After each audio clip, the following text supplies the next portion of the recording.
Hello guys, আসসালামু আলাইকুম। Welcome back to SSY ব্লগে। তোমরা সবাই কেমন আছো? আশা করি আলহামদুলিল্লাহ সবাই অনেক অনেক ভালো আছো। তোমাদের দোয়ায় আল্লাহর রহমতে আমি একটু ভালো আছি, সুস্থ আছি। তো আজকে তোমাদের জন্য আবার একটা নতুন ব্লগ নিয়ে আসলাম।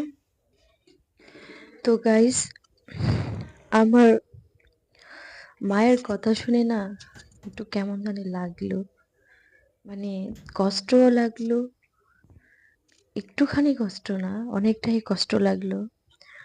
আমার চাচাতো বোনের বিয়ে হইছে, ধরো ১ বছর হয় নাই, ৭-৮ মাস হবে। তার মানে বিয়ের পরপরই আল্লাহর রহমতে বাচ্চা কনসেপ্ট করে গেছে, বেবি হবে। তার মা কত খুশি। তার মা সবার সাথে নাকি হাইসা হাইসা বলে, আমার চাচি সবার সাথে হাইসা হাইসা খুশি হইয়া বলে তার মেয়ের বাবু হবে। আমার মা আমার সাথে খুবই দুঃখের সাথে বলতেছিল যে আমি তো কারো বলতে পারি না যে আমার মেয়ের বাবু হবে। আমার আমার আমারও নাইনাতকুর হবে, গ্রামের ভাষায় নাইনাতকুর বলে। আমারও হবে, কিন্তু আমার মা বলে আমার মনে অনেক কষ্ট। মানুষ কত খুশি হয়, মেয়ের ছেলে মেয়ে হবে, বাবু হবে, সবার সাথে কত খুশি মনে বলে।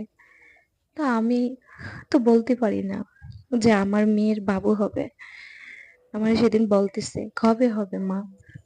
তা আমি আমার মায়ের বুঝাইয়া বললাম, ইনশাল্লাহ ইনশাল্লাহ হবে।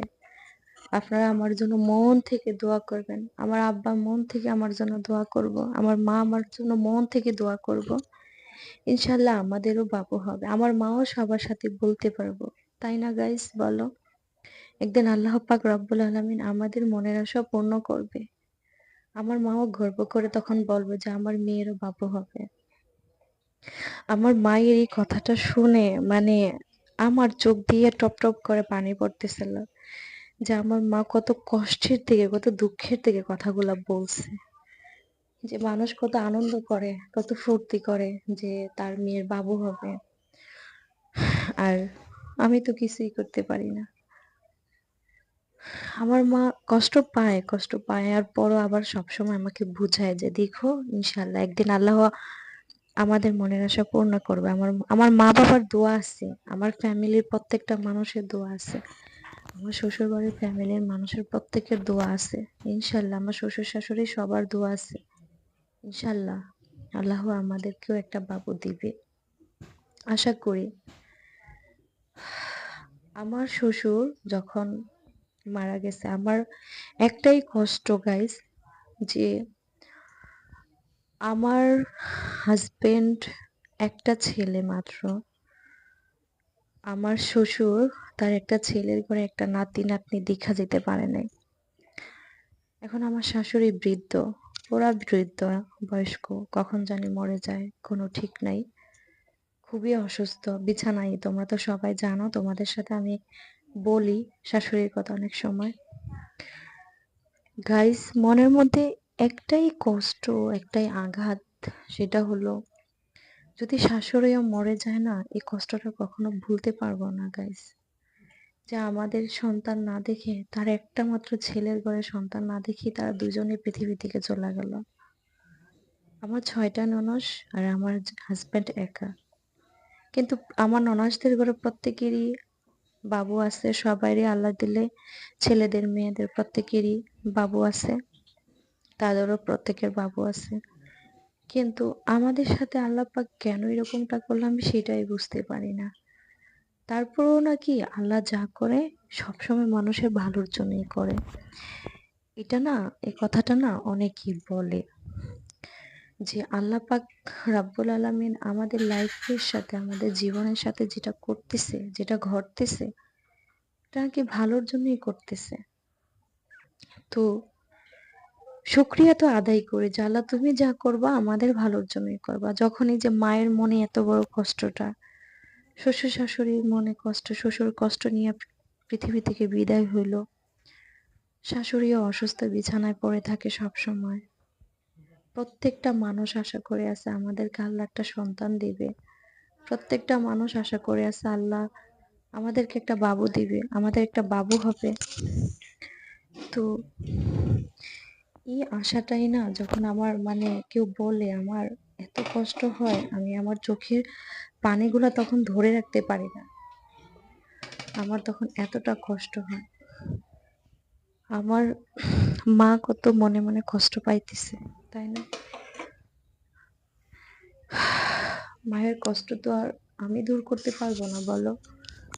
যদি পারে আমার আল্লাহ দূর করতে আমার মায়ের কষ্ট, আমার শ্বশুর বাড়ির প্রত্যেকের মানুষের কষ্ট মন থেকে যদি আল্লাহ পাক রাব্বুল আলামিন পারে দূর করতে, আমি পারবো না। আমার ওই সাধ্য নাই।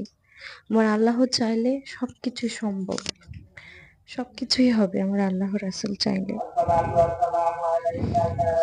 ইনশাল্লাহ একদিন আমার মায়ের মনে, বাবার মনে, সবার মনে যে কষ্টটা আছে, ইনশাল্লাহ ইনশাল্লাহ ইনশাল্লাহ আল্লাহ একদিন এই কষ্টটা সবার মন থেকে দূর করে দিবে আমাদের একটা সন্তান দিয়ে। আমাদের পুরো ফ্যামিলিটা আমাদের এই সন্তানের জন্য অপেক্ষা করে আছে। আল্লাহ একজনের না একজনের ডাক ইনশাল্লাহ পূরণ করবে। তো তোমরা সবাই আমাদের জন্য একটু মন থেকে দোয়া কইরো। আজকে সব থেকে বেশি কষ্ট হলো মায়ের কথাগুলা শুনে, অনেক কষ্ট লাগলো। আমার মা কতটা মনে কষ্ট নিয়ে কথাগুলা বলছে। আমার বাবা সব সময় বলে, জানো, ফোন দিলেই বলে, মা 5 ওয়াক্ত নামাজ পড়বা, মা শাশুড়ির সেবা করবা। চেষ্টা করি গাইস, নিজে তো অসুস্থ থাকি, তারপরও কিন্তু চেষ্টা করি শাশুড়ির সেবা করতে, 5 ওয়াক্ত নামাজ পড়তে।